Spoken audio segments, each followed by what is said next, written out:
we present tonight who are the ancestors, the importance of ancestral celebration with Mr. Ashabi Adedapo Ifatunji. Ashe, Oh, did I get it right? Snap, snap, you snap. did it. All right. So he is a Milwaukee High School of the Arts alum, and he is a traditional African priest and custodian of African ancestral wisdom. Ashabi is the son of esteemed local singer and retired MPS educator, Ade Kola, Ade Dapo. His father is also an artist and retired Chicago State University professor, known for his work in the Chicago theater and academic communities. Both of his parents are traditional African priests from Oyotunji village located in Sheldon, South Carolina. Ashabi is one of five siblings in the Adedapo Afatunji family. He is a respected percussionist and works to continue the legacy of his parents. He serves his community with spiritual support and access to ancestral wisdom. His practice is centered around guidance to one's authentic self and the cultivation of metaphysical balance. Ashabi works with nonprofits and spiritual communities, mostly in Los Angeles, Chicago, and Milwaukee, to elevate the Black community through connection to their ancestral traditions. I would like to welcome all of you. I see our community members. I see Travis. I see family of Ashabi. I see the Hudsons on with us, and I see a lot of our staff members. So without further ado, I present to you Mr. Ashabi Adedapo Ifatunji. Ashe, Adupwe, Orisha, Ashe, Adupwe, Ifa. Um, so this is going to be a very fun kind of an experiment for me because this is the first time that I'm going to be doing anything like this in this kind of a virtual setting. And I know that most of us are pretty accustomed to these new virtual settings. So I'm grateful to be here. Thank you very much for inviting me. And I'm grateful to the ancestors for connecting me with this wisdom. And there's a story that I'm going to share with you all. So as Mrs. Hayes said, and let me see, because my computer did a weird thing just now. Let's see how this is going to work. I'm going to click then. Oh, see, I knew it was going to happen. All right, let's go back one slide here. So as she said, my name is Ashabi Muiwa Adedapo Ifatunji.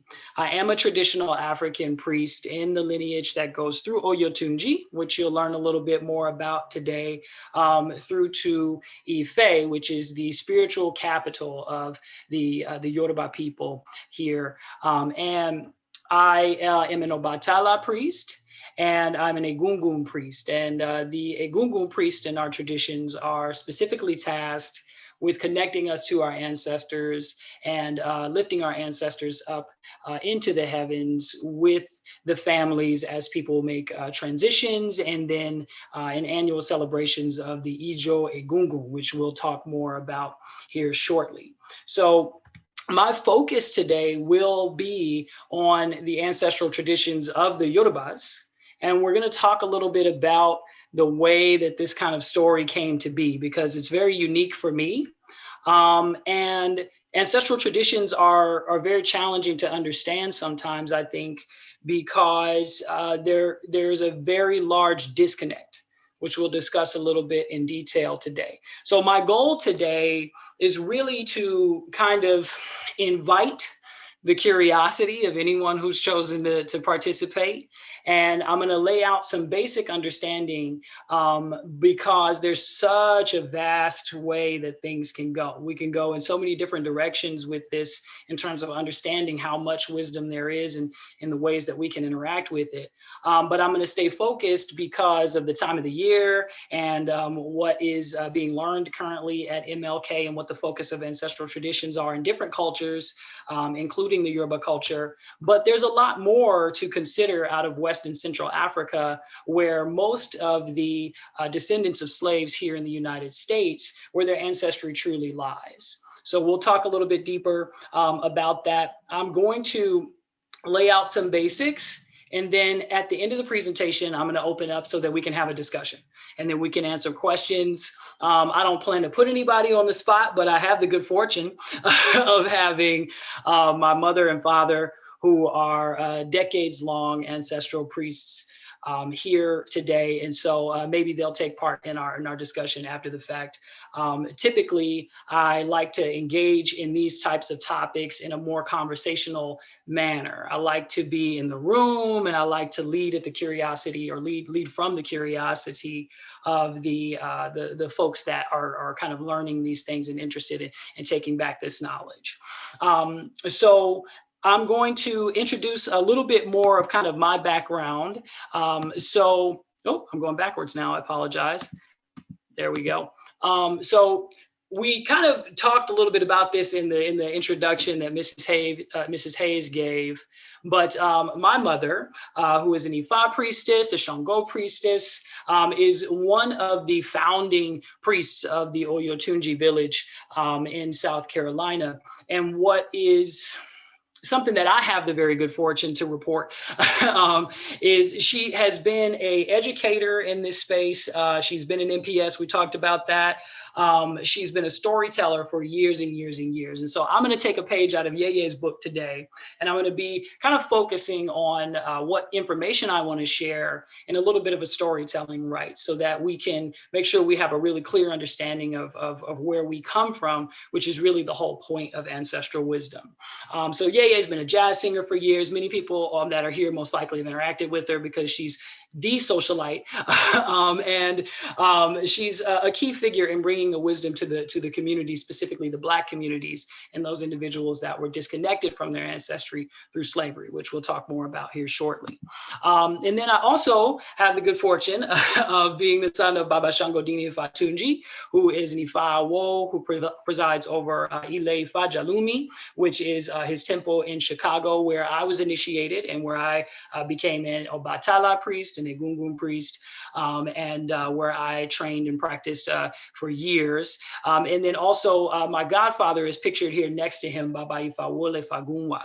So both of these men are teachers and academics, and along with my mother and many, many others in the generation of priests before mine, have done really impossible to overstate work in carrying out what I see as a legacy that's now my responsibility to carry on, in being custodians of this wisdom. And they found their way to it, and they unapologetically, which we'll talk a little bit more about in terms of the making of Oyotunji, kind of brought that wisdom to their communities, so that we could realign ourselves with what's true in our ancestral practices.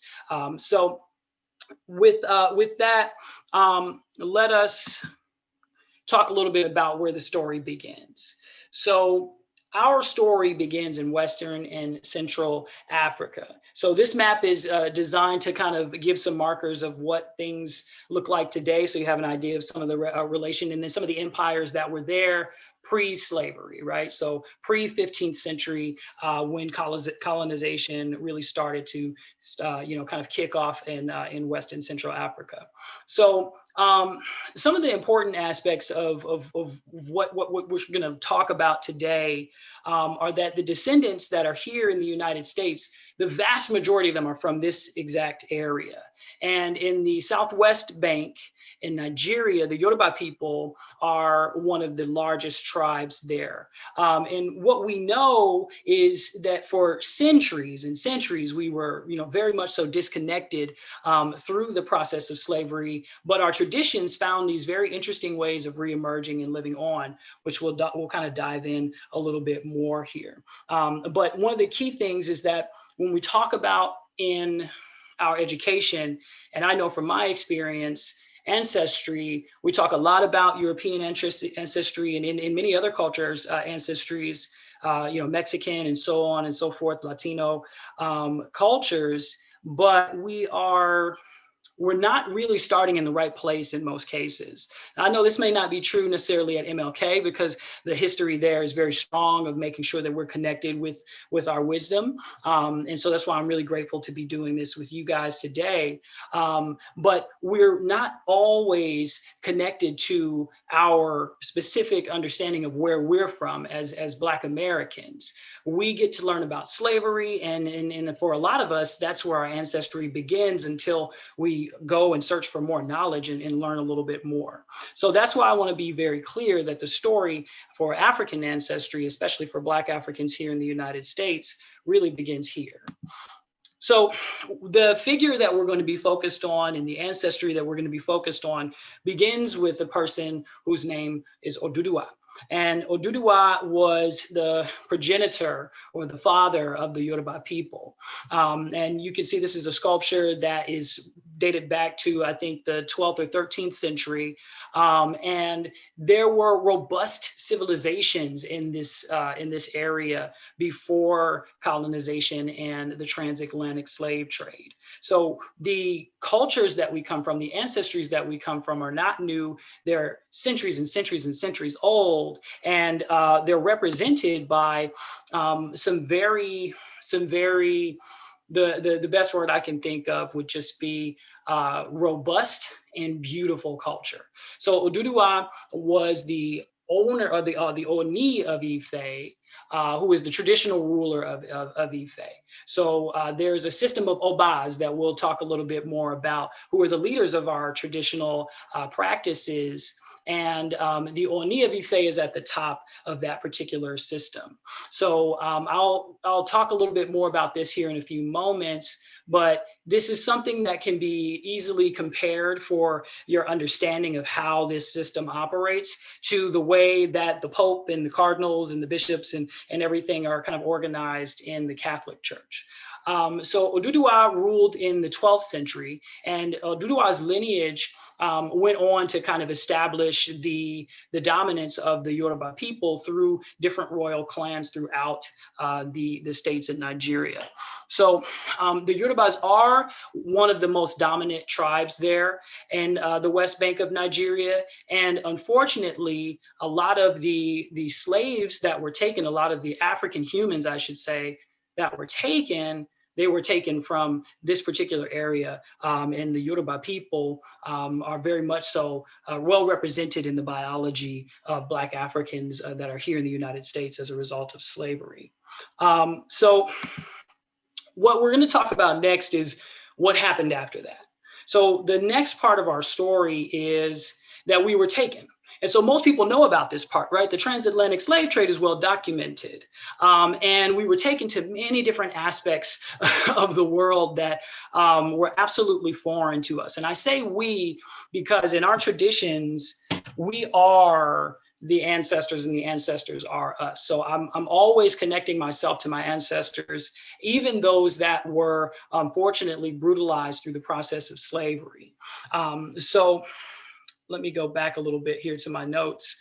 So when the colonizers came, some of them, they left with cargo ships full of African humans. So the transatlantic slave trade, it began in the 15th century with Portugal, and then it continued on with other European kingdoms seeing what could be done and getting engaged themselves. And so we know this story. One of the things that we don't talk about as much is how many African humans over how much time were taken and enslaved during this period of time. And this is a very brutal type of slavery that we endured. And in the practice of ancestry, one of the things that we call upon when we invoke our ancestors in is we call upon what they stood for, what values and ethics that they stood for. And a lot of times it seems that the way we acknowledge our ancestors that were slaves, that were taken throughout this really horrific process, we don't give them the credit that they deserve. What they endured is almost impossible for any human to really fathom. For any of us these days that are living with Google and all these other beautiful things in our life, it would be impossible for us to really understand and put into perspective what happened to these people and how they had to persevere so that I could still be here today standing in front of you as one of their descendants. And so that many other Black Africans that are here in the United States could go on to do amazing and beautiful things in a culture that was designed to oppress them, and quite frankly still is, but we're not going to go on to that particular path today. So it's important that we talk about this because these ancestors are actually a great source of power for people who are Black Africans here in the United States, because as you'll learn, our practices are that our ancestors, well, they look out for us, they guide us. They are, the ancestors are kind of like guardian angels, if you could, kind of make that connection for yourself. And what that means for us is that these people who had the strength and power to endure this and still find a way to keep their practices alive, to keep their connection with their ancestors alive. That's a very powerful energy to be looking out for me. So I'm happy to be protected by these individuals because they strong. Let's make it clear. So I kind of touched on this already. We were treated very much so like cargo in this time frame.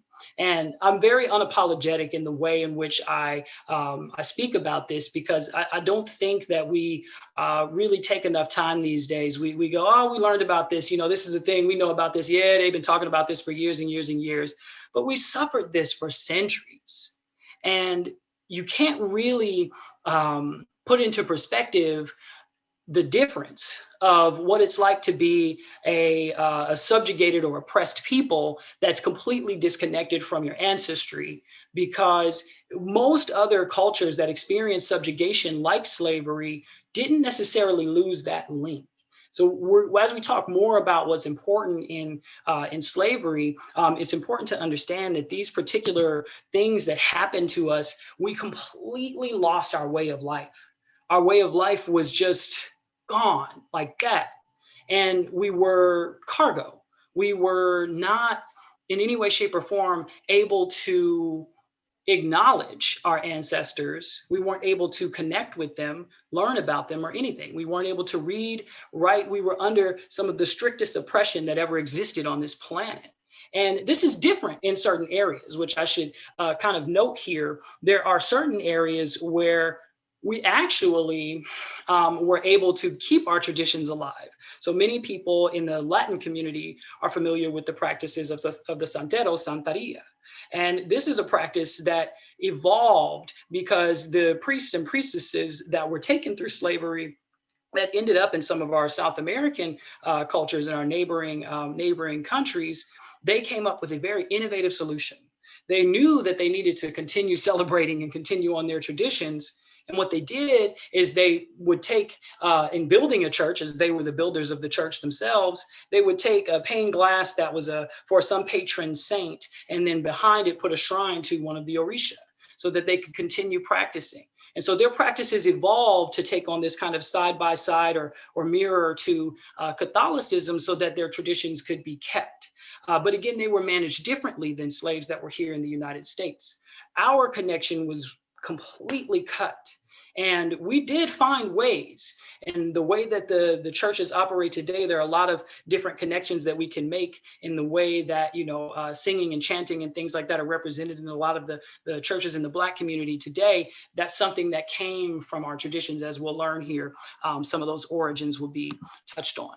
But our traditions were never lost. So although we lost our freedom, although we lost our way of life, although we were disconnected, our traditions lived on. And I have the extremely just profound good fortune to be coming after generations of priests that did this. So this is the entrance that you're looking at of Oyotunji. And Oyotunji is basically the hub of the Yoruba people here in the United States in its right. And it's a place where you can go and you can discover your ancestral wisdom if you are a Black African and you would like to connect directly with, the wisdom of your ancestors. We have temples there. There is an Oba that is responsible for continuing on the efforts efforts of bringing ancestral wisdom.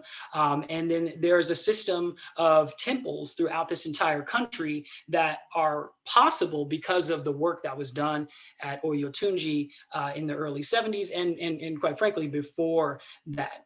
So this is in, I get confused because I always say Seabrook or Sheldon, but I know it's in the area of South Carolina between those places.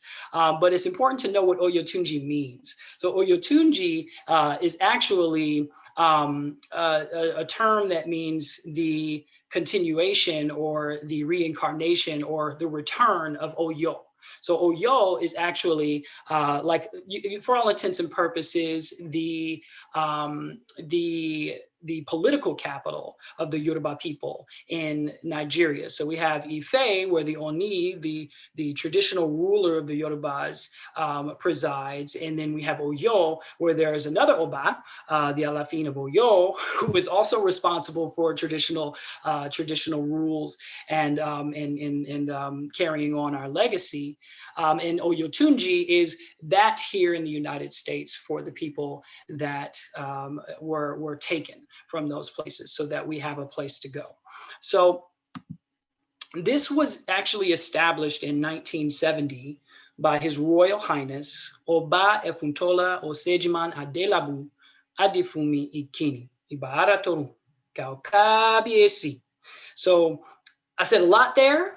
Most of it was his name. But after that, I said Ibaara Toru, which is a practice that we have through Apalche, which I'll speak on a little bit more here in a moment, that uplifts his name into heaven because he's now with the ancestors. But the work that he did here in his earthly life was tremendous and incredible. And we'll learn a little bit more about kind of how that came to be. But he was born here, believe it or not, in Detroit, and then grew to become an African king here on U.S. soil.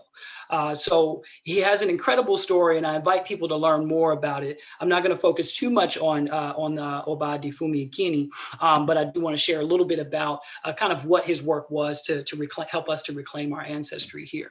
And I have the good fortune, again, of being the direct descendant of my mother and father, who were integral aspects of the establishment of Oyotunji and carrying on Oyotunji and building Oyotunji and connecting Oyotunji to different parts of the country, especially Chicago and Milwaukee, where most of their work has been done over the years. So Oyotunji was established in 1970 to reunite us with our ancestral traditions. His work was designed in a way where we were able to set up temples like the Shango Temple in Ile Fajalumi and my mother's temple in Milwaukee, and have the Oba and all of his entourage and the chiefs come to different places and teach and work with the community and divine for the community and do rituals for the community and connect the community with this wisdom. So African World Festival is a festival where the Oba and his entourage has been many times. I grew up as a little kid playing drums, with the parade of the Oba coming in and all around. It was actually one of my favorite memories. And I had the good fortune of also spending a lot of time listening to the talks of Oba Difumi and the wisdom that he was bringing to the world here in the United States, especially. So Oba is a term that means king, and Oba was a ballet. So there are many different types of kings. And this can get very complex. So I'm going to keep it kind of short and simple, and then we can kind of talk more about these things in discussion. So Oba means king, and he was the king of the town, which is Oyotunji, and he's the responsible ruler of that legacy. And so he was recognized by the Oni of Ife. So the coronation and that title came from the Oni of Ife at the time, which I believe was Olubushi Meiji. And so the Oni is ultimately like the successor of Oduduwa, who is the progenitor of the Yoruba people. So this goes all the way back, this tradition, to the 12th century. And it's very consistent in terms of the way that these practices were passed down after generation. And that's what the work here is being done with Oyotunji, is that is being reclaimed. So the one other note here, the the Oba in Oyotunji is very much so recognized as the traditional ruler of the Yoruba people here in U.S. So in terms of that responsibility, it's a pretty great great weight that he carries. A couple of other notes. So these are some photos of the Oba in some of the early days of Oyotunji with his chiefs. And then this is the current Oba of Oyotunji, Oba Adeju Yigbe Adefumi Meji. So I called him Ade for years. I had the good pleasure of being, kind of in the cohort of kids that came up under our parents doing this beautiful work. But he is currently the Oba and currently has taken the title from his father after his father's transition. And I believe it's almost 18 years now. I might not be correct on that.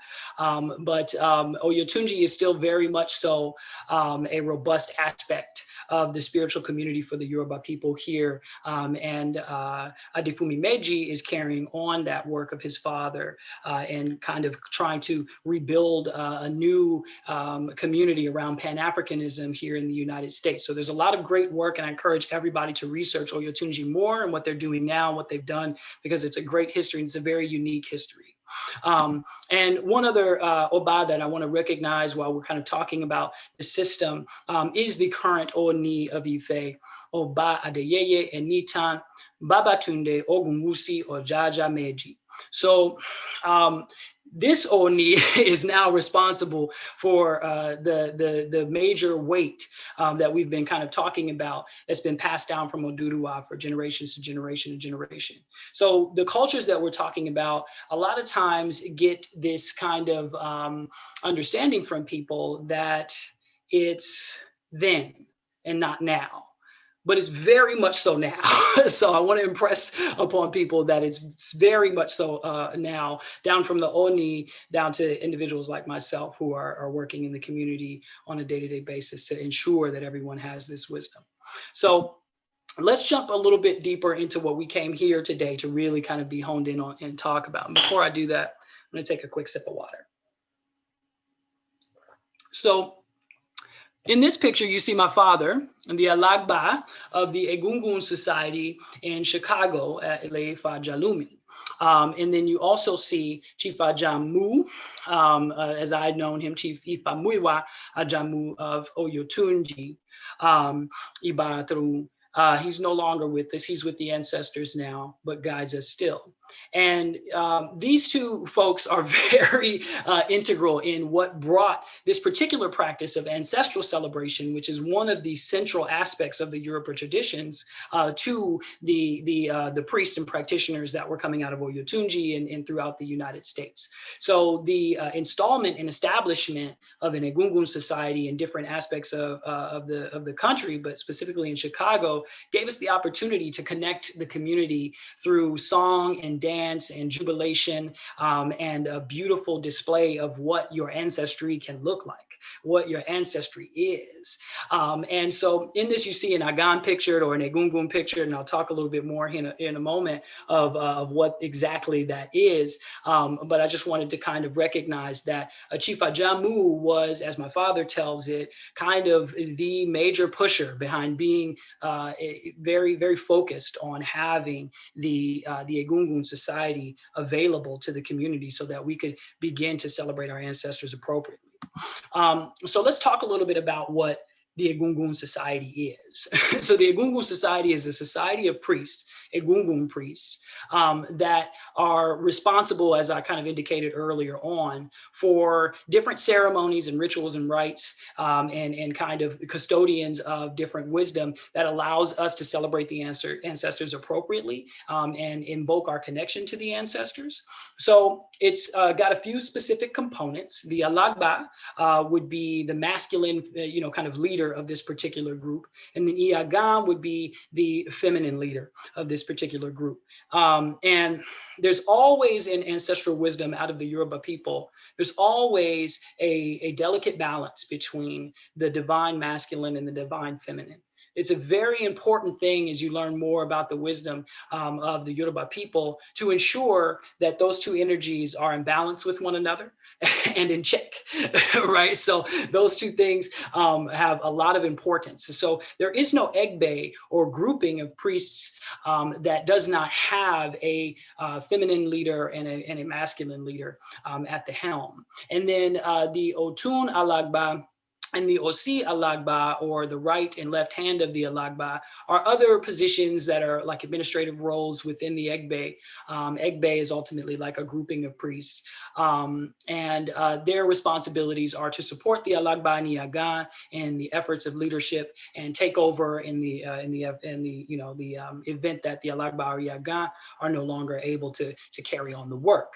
And then we have the Egbe, which is the remaining group of priests that are not in any sort of administrative roles, but are integral to the success of any sort of Egbe endeavors, because in a lot of cases, and you'll learn about the Agan later here, it's important that the members of the Egbe are not always known to the community, because we use this masquerade and someone has to carry this masquerade. And it's an incredible weight, because what you're doing is you're taking on, the spiritual presence of the ancestors. And it's important that that person is not known. So the Egbe is the rest of the group.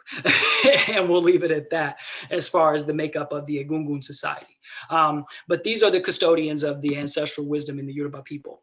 So what we're going to talk about now is Ijo Egungun, which is the dance of the masquerade, where we actually bring out a representation of our ancestors, or the ancestral host, to our communities from our ile or our home or our compound, as a representation of our ancestors, to celebrate them, to acknowledge them, to directly interface and connect with them, to bring them offerings. And so this is actually one of my favorite ceremonies. As a kid, it's a little scary sometimes because you're not quite sure what you're looking at. But then as you are able to learn more in your growth, you become kind of connected to the endearment of what's actually occurring. So some of the key aspects of what Ijo Egungun is, it's generally an annual celebration, and it happens in a few different ways. It doesn't always happen with one family. Sometimes, certain families will put theirs on every year. Our family had the good fortune, Idile Fatunji, of doing Ijo Egungun in September. Yeah, I believe it was September. This year has been kind of wild. So last month, or was it August? I always get confused. But we brought out Ijo Egungun, and we did it with a Zoom kind of a situation here, which was very new, but we made it happen, which is important.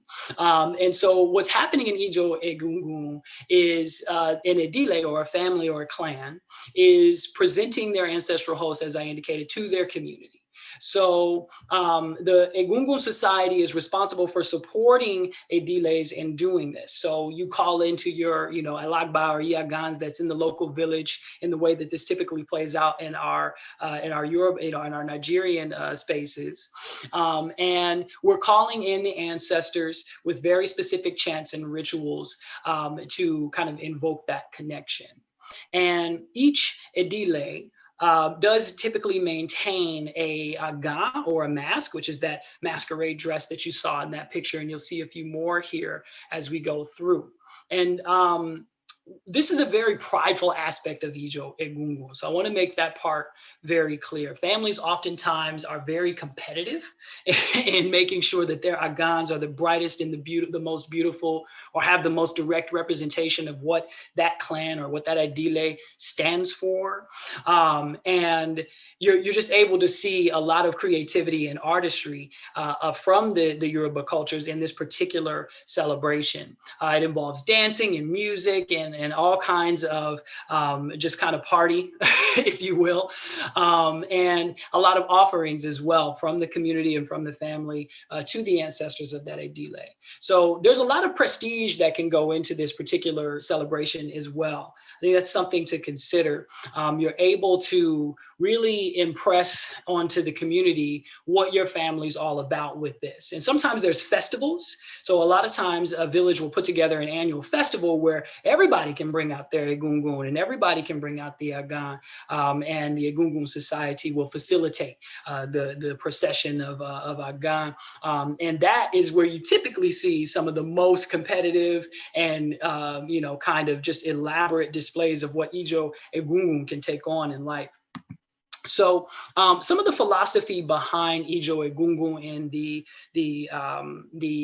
ancestral representation in this particular ceremony. So in our belief system, the ancestors, as I said before, they're a part of us. And we have something that we refer to as Ashe, which for the purposes of today, I'll describe as divine essence. It's been described as many different things. In other cultures, it's described as chi, and there's lots of other ways that you can call what we're trying to grasp, and when we're saying Ashe. And so this Ashe is something that is intrinsically a part of us. It's our gift of life from God, and our ancestors are in there. And they're a part of that Ashe for us. And our ancestors have this very specific role in the ancestral wisdom and tradition of the Yoruba people, which is to kind of guide and protect us. So when we don't necessarily see them there after they make their transition from the heavens, and even sometimes in spirit with us, they'll visit us to ensure that we are receiving the messages that we need to receive to stay the course, to stay on path, to being protected in the way that we need to be protected from things that are coming that we can't see, but they can. And in Ijo Egungun, what's happening is they're coming down from the heavens for a brief time to celebrate directly with us in the form of that ancestral host that you've seen. And so the way that this particular procession is done is the design is to bring it from the ile of the home, if you will, of the edile, and then through the town and through the area, that these ancestors really need to know the lay of the land of, in order to ensure that they can do the work that they're supposed to do in the heavens for their descendants below. And so some of the ways that we celebrate is by speaking to the ethics and the values and the principles of that specific edile and what they represent and what they've always tried to bring to the world. My father recently did a presentation at our Ijo Egungun that went through what Edile Oyotunji has always represented to the extent that we could know. My father's capabilities with ancestral research allowed him to find back to, correct me if I'm wrong, Baba, but find back to, looks like we have a little bit of a technical. Is everyone able to still hear me? I can hear you. We can hear you. Mm-hmm. Yeah. How about my screen? Your screen. It's down to the PowerPoint now. We can see your PowerPoint. If you just expand the PowerPoint. All right. I think my internet took a little bit of a blank. I apologize, everyone. You could Let's use get reloaded here. The left side probably to take it back down to where you were. Yeah. Here we go. All right. Is everybody still able to see? Yeah. Ashe. Okay. So where did I leave off here? Right. So representing the family. So what Baba had been able to do was get an understanding of here in the United States what our ancestry is and was back leading into the 1800s, and get a really good understanding of what those people's lives were like, at least as good as we can get at this time. And he's still continuing that work. And so what was beautiful about that is that in our Ijo Egungun, we were able to speak to the ancestry that we have here and that we know about, but then also speak about Edile Oyotunji from the spiritual investigation that we've been able to do through our priest work. So the philosophy is, again, that we are connected directly through our ancestors, and we have different channels that we can access them through and connect with them through, and Ijo Egungun is one of them. So let's talk about some of the different aspects of Ijo Egungun. A key aspect of Ijo Egungun is the Onikankan. So the Onikankan is a person who is responsible for leading the chants. And these chants are designed in a very specific way using a practice that we call afashe.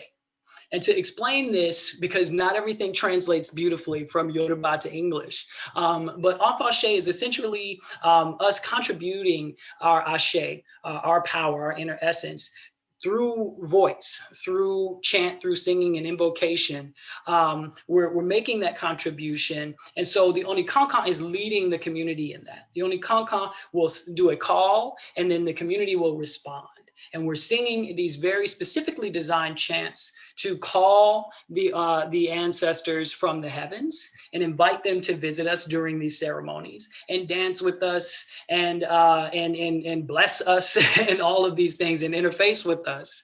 And the Onikankan is the leader of that. And oftentimes you find that the Onikankan is an elder female in either the Edile or the Egungun society. That's not necessarily something that's mandated, but it is something that you see very consistently throughout.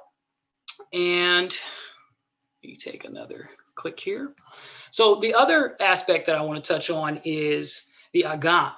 So the aga is the mask or the actual dress that is being worn by the Egbe member who is taking on the ancestral host. And these things can take on a whole kind of life to themselves. They're built out again in the memory of this particular clan and their ancestors. And some of them are designed to represent specific ancestors, and some of them are designed to represent the group of ancestors for that Edile. And one of the beautiful things about aga is that you find that there's a lot of creative artistry in it. So there's different ways that you can bring in components that maybe you are not necessarily cloth, but oftentimes the specific cloth is representative of that clan, or the specific color stories, or the specific designs and symbols that you see on there. But a lot of times different things will be brought in, like coconut shells and cowrie shells and other things to represent the trades that were important to the establishment of that clan and the business and economics of that particular clan.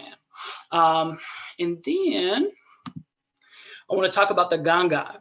So the ganga, or the talking drum, is a drum that is most commonly used in Ijo Egungun and other ceremonies like it. And so this is a drum where the actual, and I think there was some teaching about this drum earlier on before this, but this drum is designed through these leather straps that you see, these strings that looks like ropes. Oftentimes they are ropes as well, to mimic the voice of our chants and of the Onikankan and the other types of vocalizations that we make in these rituals and ceremonies, so that it amplifies that to the heavens to make it very clear what we're trying to do and what connection we're trying to make. So the ganga is a key piece of that. There's also other drums that are oftentimes involved, like the djembe, which is a drum that has a similar shape, but only one head, and is typically played with your hands, whereas the ganga is played with a stick that looks kind of like a hook to get that specific sound that they're looking to get out of it. And then in closing here, I want to show a quick video of the way that the Egungun masquerade dance takes place. So let's take a look.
Ashe.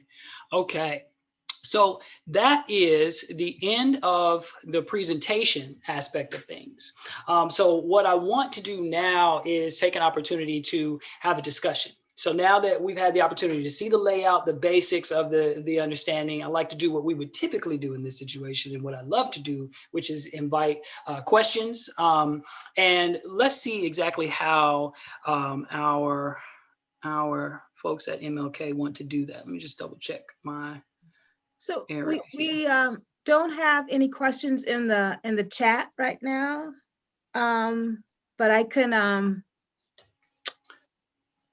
Well, I what can I like unmute. is while we have folks, you know, kind of thinking about what questions they may have, I'd like to invite my elders who are present to speak on anything that they'd like to speak on, you know, in clarification or addition to things that I've shared so far.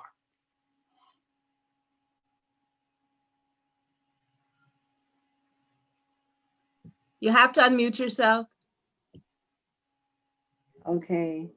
Lafia, well, I can't say anything, but I'm busting with pride. I Oh, can't think of absolutely anything I could add. You have really learned. You know, you don't know that the children are listening. You're busy cooking and you're doing ritual and you're balancing babies with one hand and pushing the other people out with your foot, and you're teaching people chants on the phone while you're working. And then you go to school and you work a regular job. And by the way, I'm retired from MPS, but I've been at Alverno for 9 years, and believe me, I'm not retired. I am right here now folding cloths for the rites of passage ceremonies that I have crafted for Alverno, but for all 4 of our major ethnicities. But the journey is spectacular, and I am just, I'm cool. I'm, I'm so cool with you being the youngest. And there are 2 over him who are just as astute and powerful. So the tradition passes. I am inumi dun dun goni goni. My stomach is very happy and very full. Thank you, my son. Love you to death. Love you to death. Well, I'll second that. It's very nice to see you carrying on the tradition in a formal sharing kind of lecternal Western fashion. right. Not my normal vibe. I'll be honest, a little bit Yeah. out of my element, but yeah, grateful. Thank you. But one of the things that Ashabi did not say, I am retired, first of all.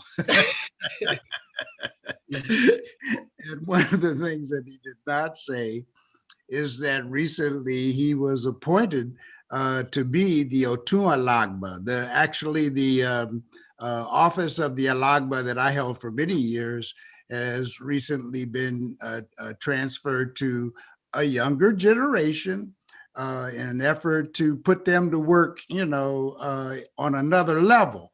And so Ashabi, this is a great step, I think, in that direction of representing the society, Egbe Gungun, in a public facing kind of way. So Kushe. Ashe Dupoy bye-bye. And I actually was intentional in not sharing that because I didn't have permission from you earlier. So I'm glad you did that. Wait a minute. Hold on. He's asking permission? Boy, oh boy. Anyway, but I do want to say that this is a part of our lifetime mission to present this religion in a way that is understood that it is a bona fide world religion. It is not the Hollywood version. All of our lives, anytime you enter this, you have to be aware of the general public kind of thing that is, and it's called an alternative religion. Well, alternative to what? It's worldwide. So it's really important to have it presented like Ashabi is doing it, and by young people, because we're depending on the young people to carry it, you know. So I just wanted to say that this is the kind of positive light that we have been working for and that we continue to work for, because we are healers. We are not conjure people. We are not spellers. We are not crafters.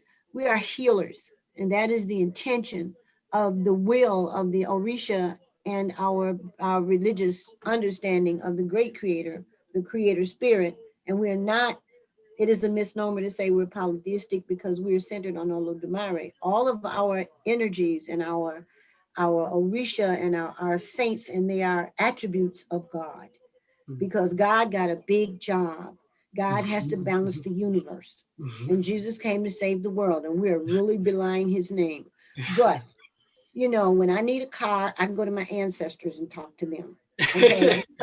There are things that God should not have to be worried about in my individual world because it's a big job. So that's the basis of it. And thank you, Ashabi. I don't think you could have said it any plainer. And I want this presentation. Thank you. Hey, yeah, I'll make sure to share it so that it's Need it available. for here. Okay. That's it. That's it. Well, and also, you know, I think so. There's a question in the chat that I want to address really quick, which is how many members are in the U.S., which is from Sarah and Bud Hudson. Hi there. So we actually don't know. And that's a particular aspect of the way the Egungun Society works. There is a list of members that is kept by each Alagba and Iaga in secret. And they know. And so there are some members that are kind of allowed to be community facing because of their responsibilities and their roles, right? The Idiles have to know who to reach out to have work done, right? So my father's been one of those front facing individuals in the Egbe for years and years and years, decades, and to ensure that we can carry on the traditions. But if I was going to put a number on it, I'd say in the hundreds. You know, because what's amazing about the traditions of the Yoruba people is that priests have been able to take on practice and then go into communities and map their practice onto the community that they're engaged with. So it isn't necessarily something that's always been, although we try our best to stick to the traditions as best we can, we know where we have to find flexibilities to engage with the community as well, so that we can kind of create a mesh, right? We're really on First Nation land. We're really on Native American land. You know, I said US before, and I really kind of regretted saying that because that's where we are. And we have to acknowledge that when we're here, there's other ancestors here. We ain't the only ones, you know, and we need to be kind of just, you know, kind of making sure that we are paying homage to that. So because of the ability for us to take these practices into different communities and localities around the US, there are different ways that things have played out. Although we all really do remain connected as a community, and Oyotunji very much so centers itself as our kind of hub here, so that we can have a very stronghold, kind of a place for specifically Black Africans that are descendants of slaves here. I can't overstate how much work has gone in.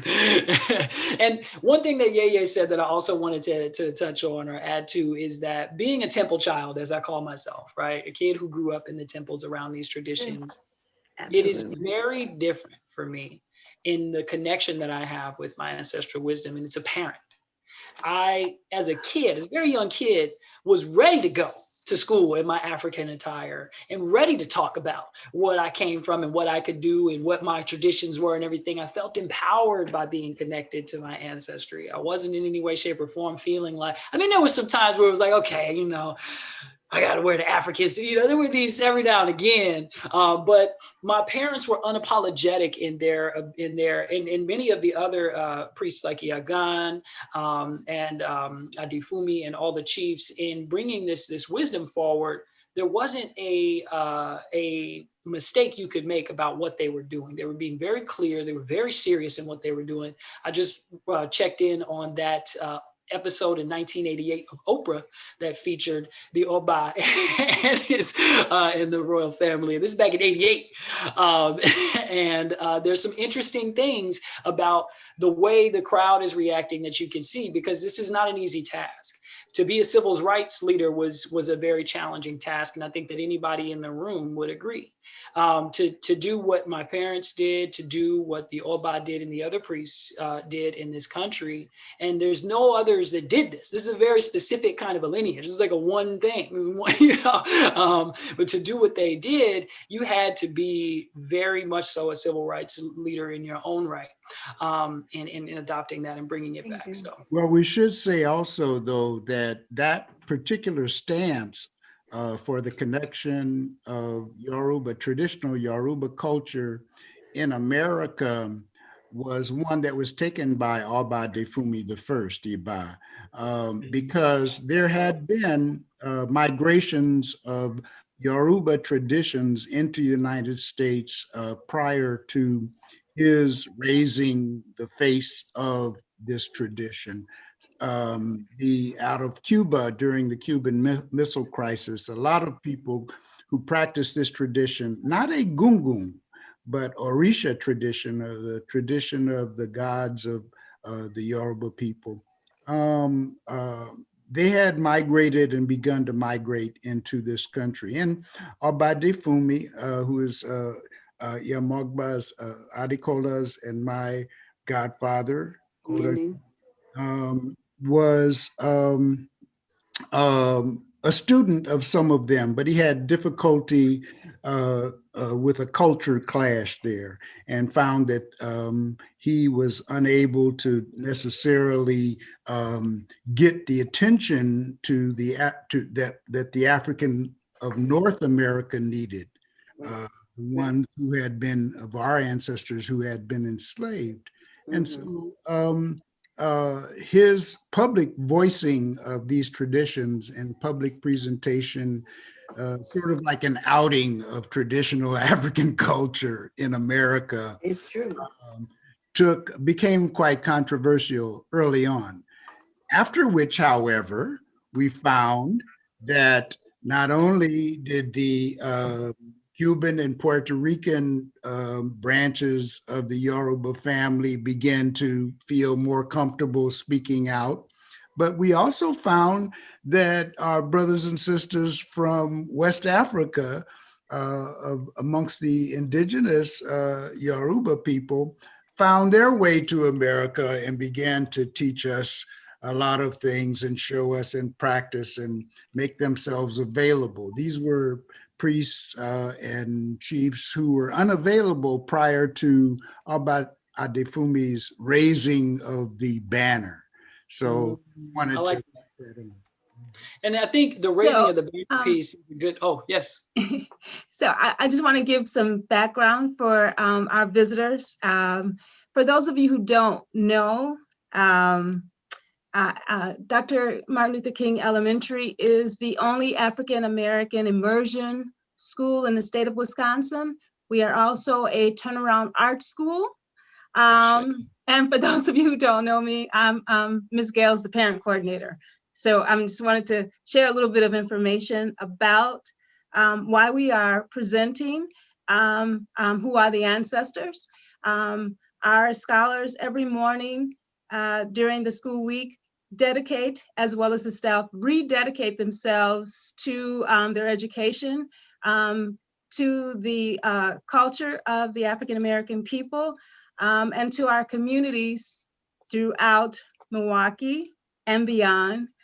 And so we do something special every month. And because October is always synonymous with Halloween, we wanted to make it a little bit more positive and more inviting to everybody. And so we hear a lot about the Latino community and their celebration of the Dia de los Muertos, the Day of the Dead. And we all, dress in our sugar skulls, and everybody is really celebrating that. And as an African-American immersion school, or a school that really emphasizes that, we wanted to let our scholars know, our families know, and our colleagues that we have culture too. We are from Africa as a continent, not a country, and it is celebrated in different ways. This tradition is not just celebrated from the Latino or the Africans aspect. Indigenous people all over the globe celebrate their ancestors. They do it through food and song and dance. And so I am so grateful to have Ashabi. Traditionally, we would say Baba, father. He is a father. So I really appreciate him taking time to, from his work, to come and share with you all the tradition that we hold so dear in our community. I do pray. Thank you for having me. So the leaders showed Coco, the film, this month at different times and talked about the different aspects and the similarities between the agan, the spiritual cloth, and the ile and the shrines, different words that were used in the Spanish language and how it translates for us in the African language of Yoruba. So I just wanted to share that in case there were some other questions I didn't want to miss, but I wanted to give you some context as to why this conversation is happening. If I could add something to that, what's happening right now amongst the millennial folk like me, I am a dad. I do look very young, and I'm grateful for that. Thank you, Yeye and Baba, for these good genes. But I have 3 children, all of whom have Mexican ancestors as well. And so I'm very closely related with the Mexican. I'm actually standing across from an ofrenda. It's right here. And my ancestor shrines are right there. Like, I'm in the space. So I have the good fortune of being able to relate with those cultures directly as well, and understand the very deep similarities in the way that we celebrate and the connection that we make with our ancestors and how we carry them with us in our hearts, as they say, and as we say in our ashe and so forth. But then the other piece that I wanted to add to that was that right now what's happening is there's a lot of folks in my generation that are like, what is this? What's this about? They seen Beyonce with the whole Black is King thing. And they were like, what is that? And then I had a lot of people in my inbox and they were like, hey man, this is the stuff you be talking about, right? This stuff you doing, ain't it? And I'm like, yeah, like, you about 4 decades late. They've been talking about this, and so it's actually an interesting kind of a shift that's happening in terms of the hunger for this knowledge now. The younger generation is very much so open to understanding what's going on, and open to understanding what their ancestry truly is, and wanting to connect with it deeply and add it to a lot of the kind of neo-spiritual practices that are being found throughout the younger generations and communities today. And that's a lot of what I'm doing here in LA. LA is a major area of that. So I'm able to connect with practitioners from many different areas. And ancestral wisdom is honestly like the top thing that we're talking about these days. So I'm very grateful, because I would not be able to be here, say that, or anything if it wasn't for the work of my elders and my ancestors before them. Let me interject too. It was ancestor worship, because basically I am not in the Egungun side of our religion. I'm an Orisha Ifa priest, which does not necessarily include that. But in order to bring people to it, I have to teach them how to worship their ancestors. I have a formal class in how to make the formal connection with your ancestors, because our belief is once you make that connection, they're going to lead you on your destiny. And what's most important is to be doing what God sent you here to do. Then you will meet your challenges, you will have your successes, and you will not fail. And you get the time you came with. That's our belief. So it was moving into the realm of ancestor, because I'm a Black nationalist. I was a Panther, secretary for the Panther in East Lansing. I went to the mosque, and I was not liking white folks. And so I came into this as a Black nationalist saying, oh, something that has nothing but Blackness. Well, it was moving into this realm that made me understand how important it is that all of us worship our ancestors and honor our ancestors. We salute every cemetery that we pass, because of slavery, we're not sure how many people we're related to. And so rather than take a chance on offending someone, we salute everybody. And this brought me into understanding that Martin Luther King was not an Uncle Tom. He was a fierce warrior. And I became an advocate. And this got me in a lot of trouble with some of my more revolutionary peers about putting Dr. Martin Luther King on the ancestor realm and saluting him. So Then I said, well, you know, we're on Native American ground. So now when I do a libation, we got to start by asking them, can we use the land? And then I said, well, you know, we got white people in the room, so we don't want to exclude them.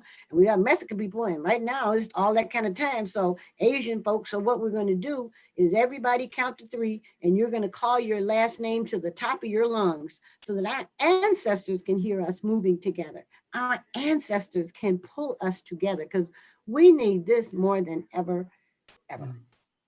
So it turned out to be a way to do a very universal thing by moving into this realm of worshiping and working with your Egungun, because I have taught this ancestor ritual in Yiddish, in Mexican. I mean, I've taught it in English, but people have translated into every language and culture that they're in, because that's what we do. We do things differently because we're in different parts of the world and we're cultural people. And so I sing this way and you drum that way, but we're really all trying to find that thread that connects us all. And that is what is so important, because at this particular time of the year, we've got the Day of the Dead, but we also have the memory of the Middle Passage. And this is bringing so many people together to raise those souls from the Middle Passage that got no honor. And it's just crucial. And everybody of every ancestry should salute the Middle Passage. And that's, I'll leave it there. So, do we have any other questions? I don't see anything else in the chat. I'm going to just take a quick peek to see if there are any hands up or anyone who want to. You can unmute yourselves as well. I don't believe there's a stop on the mute. You can unmute yourselves freely.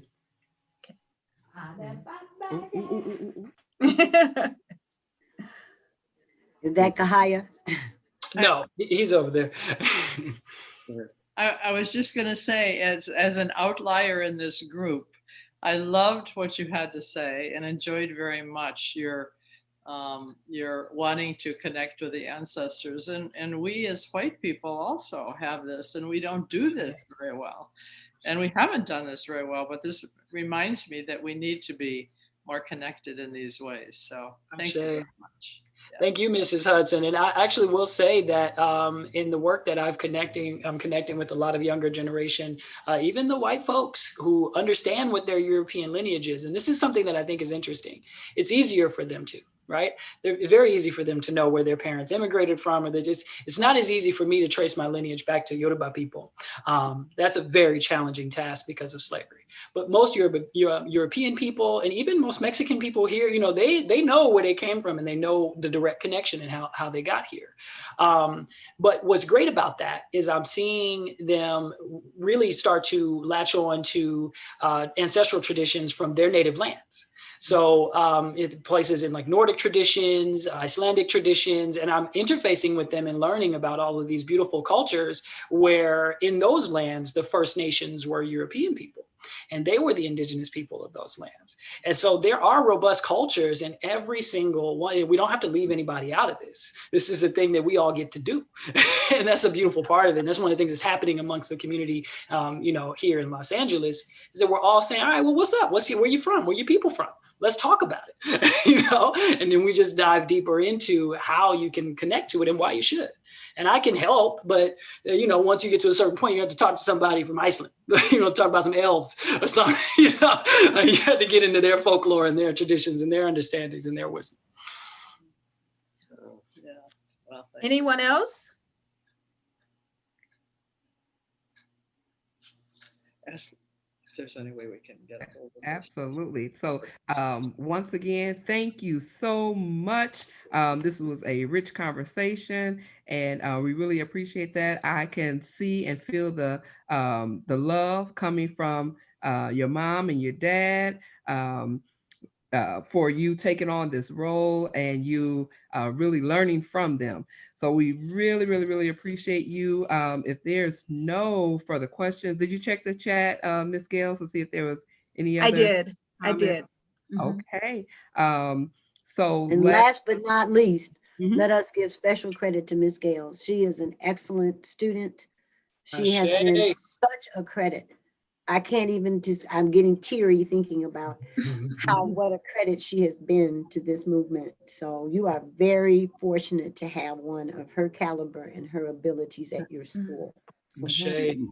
and we're proud We to have her in ancestors. our midst. Absolutely. Very proud. Awesome. Yes, we know what a gem we have here in Miss Gales.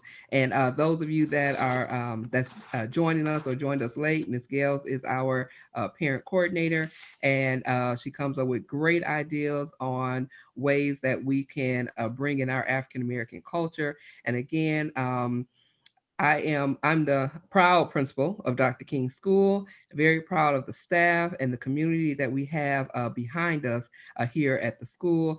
And we're always trying to, so we are a turnaround art school. We are an African American immersion school. So we try to bring in, and definitely this brings in all aspects of what we believe in and how we are trying to move our scholars forward with the arts, with the because those were some very, very, very creative agans, the masks and the dresses and the way they represent their ancestors and things of that nature. So, and again, every morning we do our celebration, our in Bungie, where we ask our ancestors to keep us together and to help us along the way as we journey with our teaching and learning every day. And of course, we know that in our African traditions, we have ways of celebrating our ancestors as well. So, and again, this is Halloween. This is the time where people think of, all this negativity that goes along with Halloween and traditions and things of that nature. So this is a great way for us to bring it all back home.